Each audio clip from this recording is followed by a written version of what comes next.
je cite dans mon livre l'exemple d'un gars qui était arrivé chez moi à 28 ans en me disant « Tous mes problèmes avec les femmes viennent de ce que mon père m'a flanqué une raclée quand j'avais 15 ans. » 15 ans, en Suisse, c'est l'âge où vous allez être orienté vers un cursus étudiant ou un cursus d'apprentissage. Et le père lui a flanqué une raclée parce que le gamin, je suis pas en train de vouloir rétablir la raclée, c'est pas ce que je veux dire, hein, mais il lui a flanqué, je suis en train de, ce que j'essaie de dire, c'est que c'est pas toujours aussi grave qu'on veut bien le dire. Il lui a flanqué une raclée et je demande à l'homme, mais vous avez fait des études? Il me dit, ouais, je suis astrophysicien. Je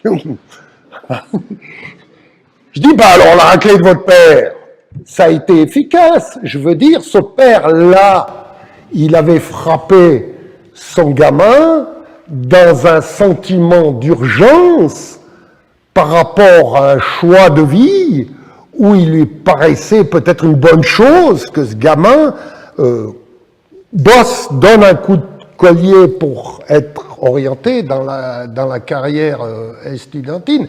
Cette brutalité qui existe notamment dans les rites de passage, on peut en reparler tout à l'heure, cette brutalité éducative qu'on le retrouve dans les rites de passage, si vous voulez, c'est un petit peu la tape dans le dos du coach à son athlète. Allez, vas-y. C'était un petit peu quelque chose de... Seulement, la mère du jeune homme, de ce jeune homme, avait réussi à le convaincre que c'était là une posture inadmissible et qu'il s'en retrouvait forcément traumatisé.